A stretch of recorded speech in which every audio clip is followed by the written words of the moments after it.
Well, hello there, BookTube. Anyway, hi. I just wanted to do a little sort of chatty check-in for this Sunday, because I've been in the mood for just doing a little bit of a casual video, getting back into the swing of making videos a bit more regularly, because I've been a little bit off the radar for the past several weeks, just because, just I don't know, I've found it hard to motivate myself to make videos. I've even found it hard to watch that much BookTube, although I'm starting to get my mojo back. I'm starting to watch more BookTube. I haven't been commenting as much as I would like, but, yeah, just trying not to put pressure on myself or anything like that to watch BookTube, or even make BookTube videos, but I just want to do a chatty sort of video just to talk about some things that are going on. Obviously, there's the one big thing that we all know about. I'm doing what I need to, basically, what someone like me could do. I mean, I've been told to work from home. All of my classes for school have been made online, etc., etc., etc. I have been in my apartment for 2 weeks now, and have not left yet. On this Tuesday, I will do some much-needed grocery shopping, and I will go to the bank to get some quarters so that I can do some laundry, because we in this apartment complex are old-fashioned enough that we have to use quarters to do laundry. You would think in the 21st century that we could use credit cards to do laundry, but no. So, yeah, and that's been fine, actually, in terms of, like, working from home and actually getting stuff done. I know, it's important not to put too much pressure on yourself to be as productive as you would normally be when there's all this craziness going on, and when you're working in a strange environment, i.e. working from home. In the past, for me, working from home has not been very good for productivity. I have tended to get distracted easily, or just like let myself off the hook and push things back another day. When I have tried to work from home, that's usually what's happened, and so I always viewed going into my office on campus as very important to my productivity. But I'm actually adjusting pretty well now. I think that nothing makes you adjust quite as well as, having to adjust. So yeah, basically, there's a desk behind me, which I don't think you can see, and this wheelchair that I'm in is where I sit at that desk, and that's where I work. And that's like the workspace, and then the rest of the apartment is everything else, I guess, where I read and where I watch movies and everything. And yeah, and I basically, my days have been, I get up early in the morning, I work for about 5 hours from 7 to 12, which is honestly about how much I work normally in grad school. I think the extra time in terms of being like an 8-hour workday comes from like commuting, meetings, random distractions that come up when you're on campus that don't really come up when I'm at home, and other things. So I work about 5 hours a day, and I've been being pretty productive, honestly. I'm a little surprised, because, the research that I do as a grad student, it doesn't really rely on human participants. But, by the way, if any of you are new, and if you're new, then hello, welcome. If any of you are new, I am a PhD student in social psychology. And so in social psychology, often people are doing experiments on human participants. But that's not the kind of research that I do mostly. I do a lot of meta-analyses, a lot of sort of research on like publication bias and such, and that involves mostly sort of looking at articles and extracting data from the articles to use in my analyses. So I don't do a lot of like collecting data from human participants. So I'm still able to like get stuff done. So that's pretty good for me. So I'm doing pretty well, and I'm not too stressed yet. Mostly just because, again, I'm doing everything I could be doing. I'm not going out and everything.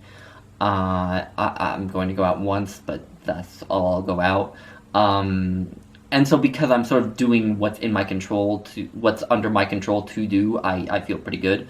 Even though I know that this is like causing a ton of stress for a lot of other people for a variety of reasons, and I of course would never want to belittle that.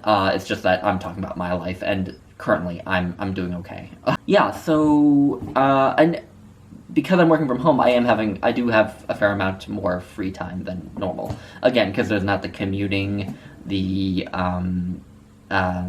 meetings, whatnot. I'm not going out grocery shopping or anything. Usually, like, on weekends, I don't, like, go out to do things, but on weekends I would often go to, like, the Goodwill to see if they had any random crap that I felt like I wanted to buy, or I would obviously go grocery shopping, or I would think of something that I needed to buy. I don't do that now. I just sit at home. And so at least I've been perceiving more free time. Maybe all this free time that I think I have now is just time that was there that just didn't seem apparent because I had the option of going out. But anyway, so I've been pretty active. Not active, like, physically. I have been doing my stationary bike. I have a stationary bike in the back of the room, and I do that about an hour to an hour and a half a few times a week. It's very, very boring, but I can listen to YouTube on my earbuds, and I can listen to music, obviously.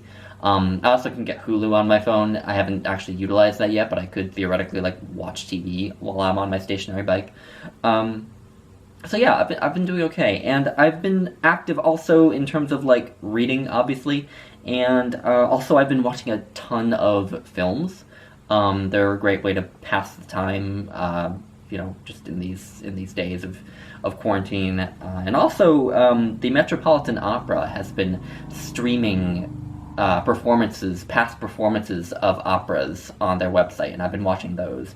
And so I actually thought I would talk about some of those that I've been watching just casually, before I just sort of touch on some of the books I'm reading. I don't want to go in depth on the books I'm reading because this is more supposed to be a, like, general check-in. But I watched a ton of films in the past couple weeks. I've actually watched more films in the past few weeks than I've probably watched in any single year of my life. So in March I watched 14 films, and so far this month I've watched 6. So you compare the fact that we've only had 5 days in April compared to 30 days in March. I watched 14 films in the 30 days of March, and in the 5 days of April I've already watched 6 films. So that's doing a lot. And some of the notable films I watched Atonement, directed by Joe Wright, obviously the adaptation of the Ian McEwan novel.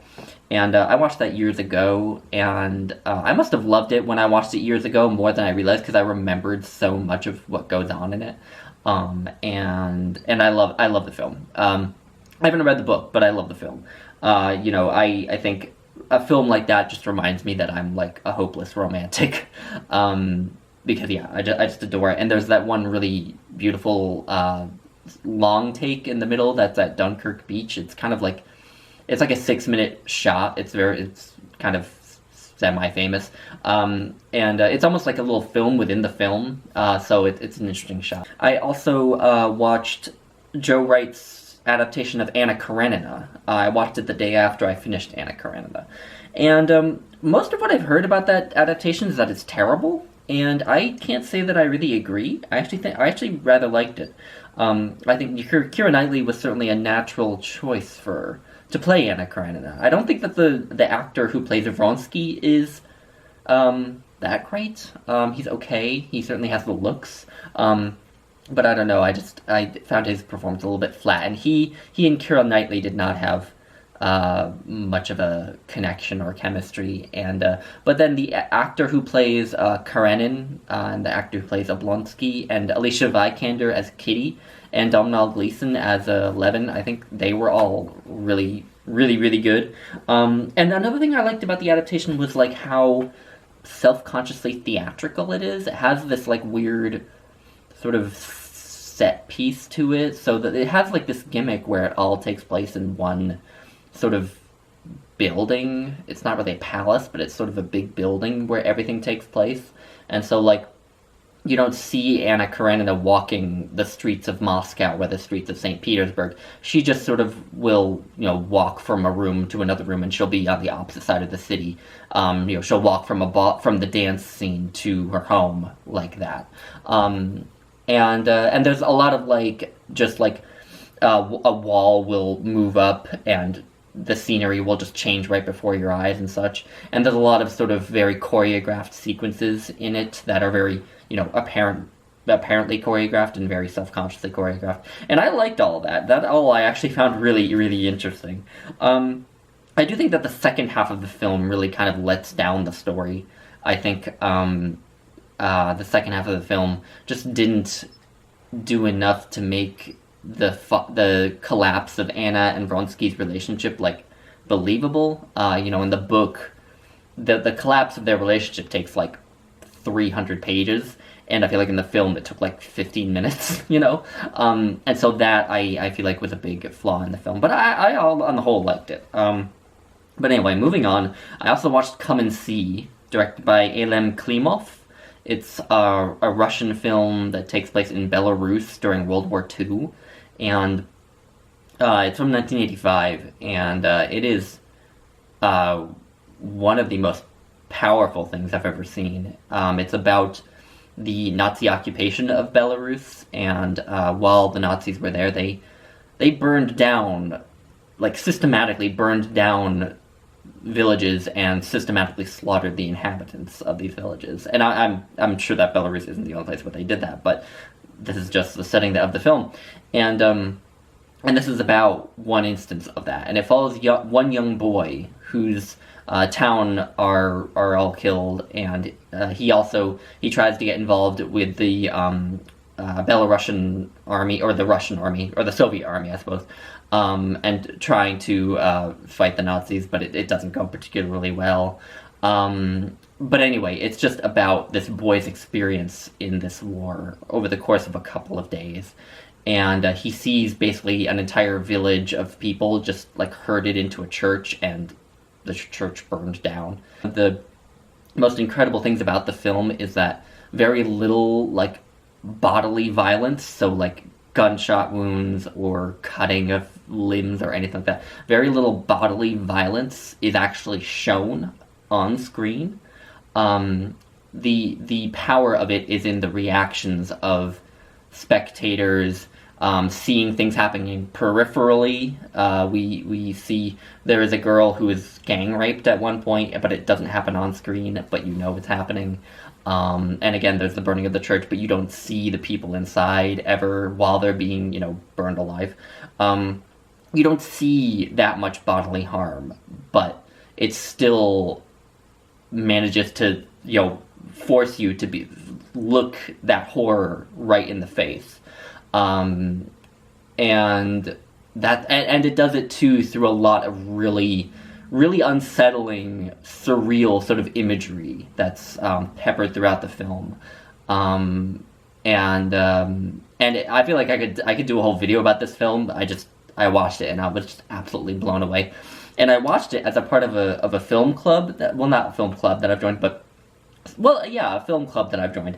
A friend of mine invited me to an online film club that he joined. It's sort of like the quarantine film club. And this was the choice for it for this week. We still haven't had our discussion in that chat, but it's don't watch it lightly, really. I felt hollow when I finished it. Like, I had to take an hour or two to unwind. It was like 8 p.m., so I went to sleep not long after I watched it, but it is powerful, but don't watch it lightly, because it's something else. It doesn't, I read in a review of it that it doesn't so much break your heart so much as it hollows it out. I would agree with that assessment. Also watched The Nightingale, directed by Jennifer Kent, which is a recent film, and it takes place in Tasmania, what is now Tasmania. It's about a woman who is a former convict whose husband and infant child both get murdered, and this film is about her teaming up with a Australian Aboriginal man to basically get revenge. And it's a story about revenge, but also about looking for compassion and such. And and it was also incredibly powerful, in just really gripping, really hard to watch at times. Like Come and See, hard to watch at times, especially in the beginning, because of what happens.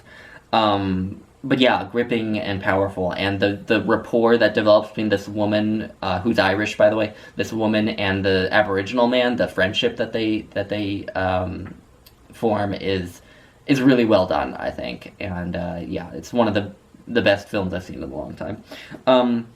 Last night I watched The Good, the Bad, and the Ugly, directed by Sergio Leone, which needs no real commentary. I think Sergio Leone is a genius of suspense. I love him.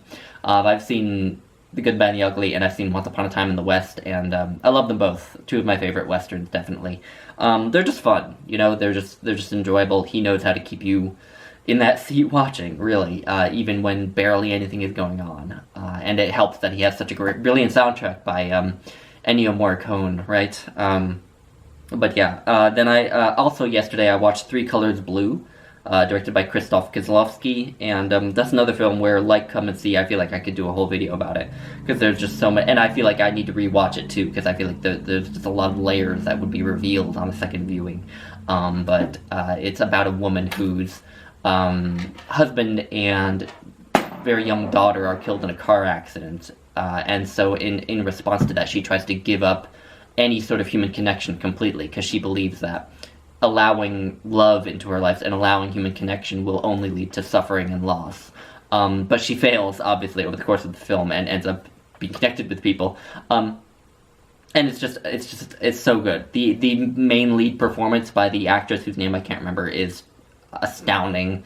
The soundtrack is really interesting. This film makes really interesting use of music at certain points. For the first half hour of the film, I was like, wait, where's the soundtrack in this movie? I don't hear any sort of soundtrack. And then all of a sudden it starts appearing at random moments. And what the soundtrack is it's a symphony or a concerto that the woman's husband was composing before he died. Her husband was a famous composer. And so the music of the soundtrack is the music of the concerto that he was writing that comes to her at certain moments, because it's implied that she might actually be the one who wrote the music in reality, or she might have just been helping him write the music, something like that. I don't think it's ever fully explained whether she's really the composer, or whether she just helped him to compose.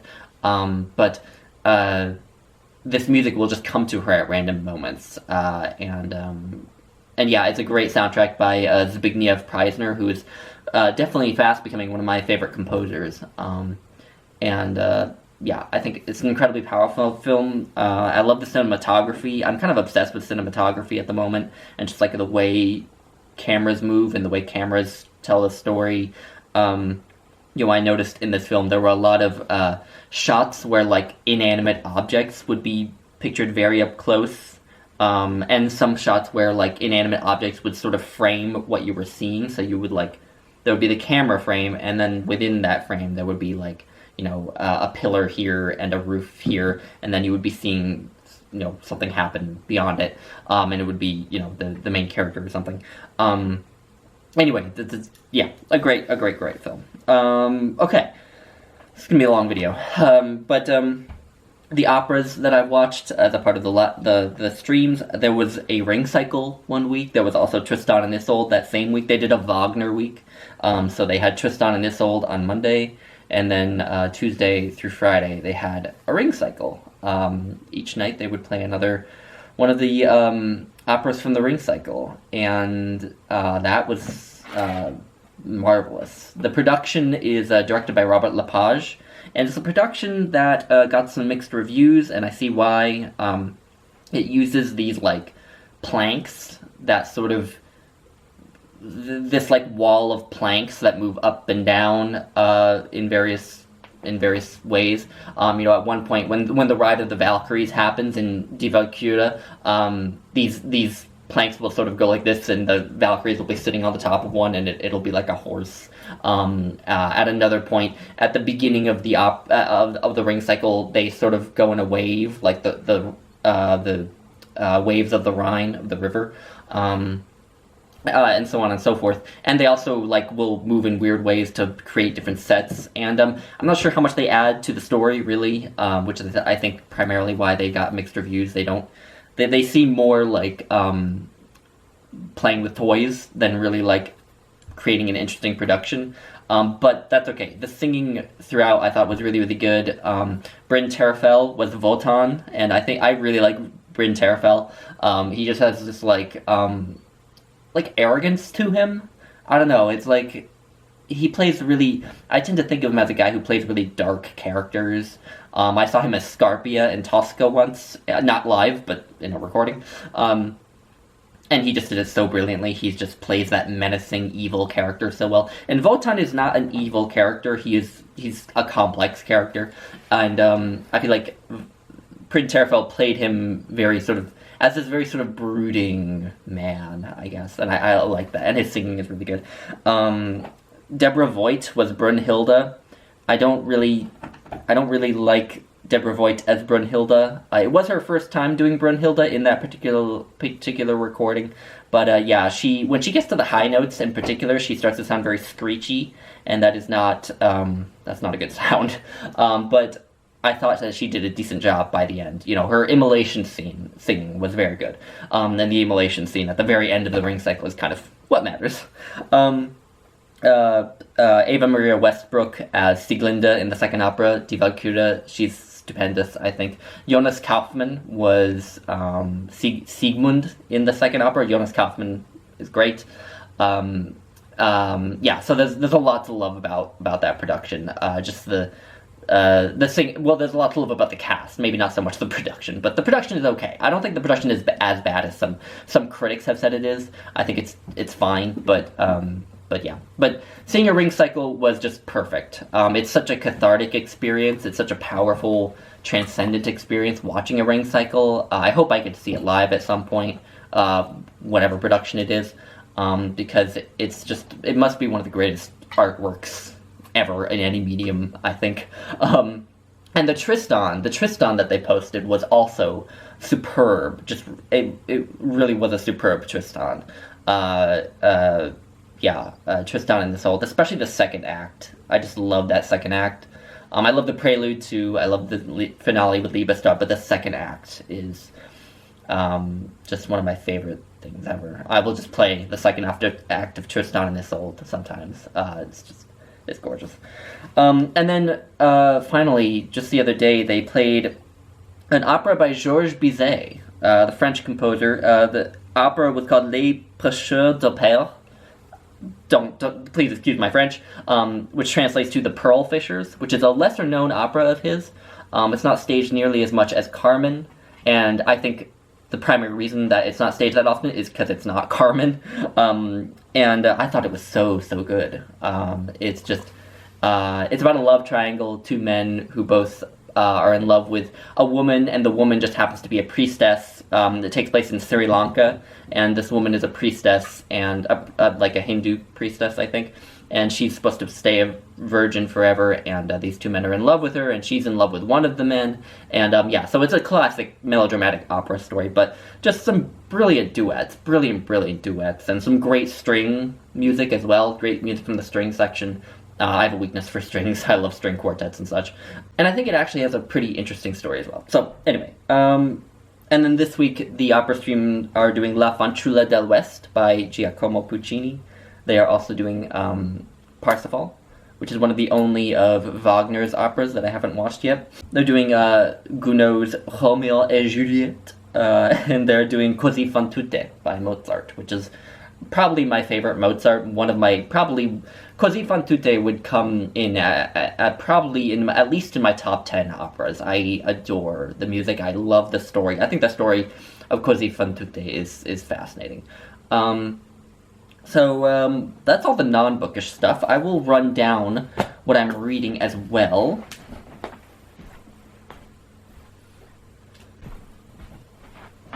So my primary reading at the moment is this, which is His Majesty's Dragon by Naomi Novik, which is a fantasy novel, and basically the premise of it is the Napoleonic Wars with dragons, and it's what I need right now, just like fun escapism. It is really good so far. I'm just over 100 pages in. I'm enjoying it a lot so far.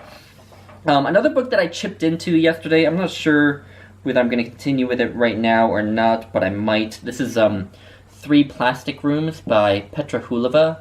Petra Huleva is a Czech writer, and this is about a prostitute who lives in Prague, and just her sort of musings on life, the universe, and everything, as framed through a reality television show that she is apparently a cast member on. So kind of an odd, quirky novel, but I was actually sent this by the publisher. It's published by Yantar Publishing, who specialize in translating Central European writers, and they very kindly sent this to me. Another book that I have just barely dipped into is Hunger by Roxane Gay, her memoir. I read Bad Feminist earlier this year, really liked it, and from what I have read of this so far, it has the same sort of easy breezy prose, and it's on a subject that I really find interesting. Then I have The Age of Innocence by Edith Wharton, which, you know, I really like Edith Wharton. I've read 2 of her books, Ethan Frome and The House of Mirth, which both were just incredible, so I have high expectations for this one. Only read 25 pages so far, though, so not much to say. And then I'm continuing with Cultural Amnesia by Clive James. And this I am really loving, with one caveat. It's so good. It's quotable, insightful, funny, witty, educational. I mean, there are tons of books that he cites. Obviously, there's a lot of book recommendations in it. The only thing that bugs me, and this is more a reservation than a criticism, because I don't think it makes it a bad book, but my reservation about this book is that, so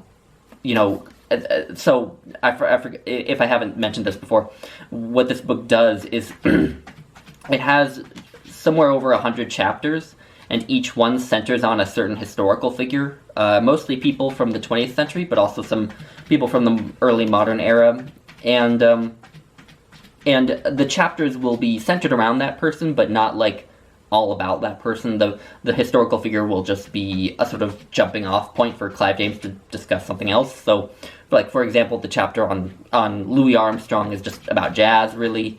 The chapter on Albert Camus is just about French intellectuals in the Second World War.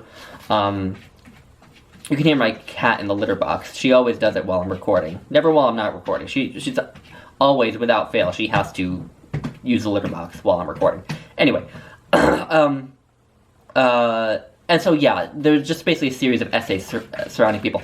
What bugs me is, like, you know, out of more than 100 chapters, like maybe 5 of them are about women or titled after a woman.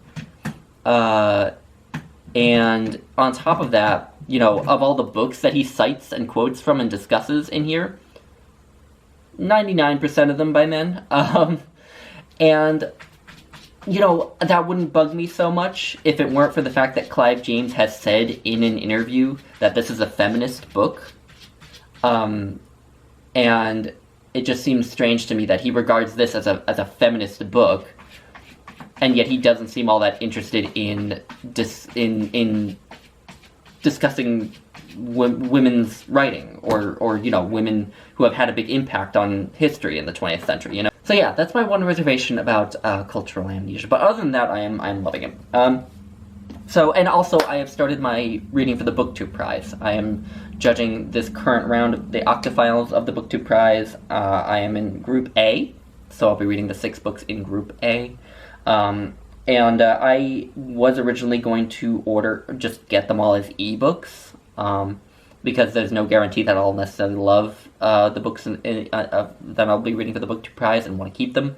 But I started one and realized that I was not going to like that at all, reading them as ebooks. I read ebooks in the past and liked them well enough, so it's weird that suddenly now I don't like it. But I think in order for me to give them the attention that I think they deserve, as, you know, books that I'm judging for a prize, I should read them as hard copies, and so I've ordered them. I've ordered them from an indie bookstore over in Iowa City, Prairie Lights bookstore. I had to spend an ungodly sum of money on them because they're almost none of them are out in paperback, and I had to pay for shipping, obviously. So, but yeah, those will come in a couple days, and then I have started one book. I read about 75 pages of it, but I'm waiting. I'm holding off on continuing with that until the hard copy comes. And so I'll be reading for the BookTube Prize as well in the coming month. Oh, and one more thing that is coming up. Some of you may remember my brother Alex, who appeared in a video once. he appeared in a couple of videos, and a tag, and also we did a review video together of Empire of the Summer Moon by S.C. Gwynn, about Quanah Parker and the Comanches. And he called me today and asked me if I would want to do something like that again. And I said sure. And so we agreed that we are going to read The Last of the Mohegans by James Fenimore Cooper. And we're going to watch the film, rewatch it for both of us. We've both seen it. We both love it. And we're going to do a Zoom video. We're going to chat over Zoom and talk about it. I'm not sure when it will come, because we're both kind of distracted by everything. And also I'm obviously reading a lot. And yeah, so we're not sure when. But that will be coming at some point. So yeah, keep your eyes out. Anyway, it's probably going to be a very long video, so I will let you all go. And I will hopefully talk to you in the not too distant future. Bye, guys.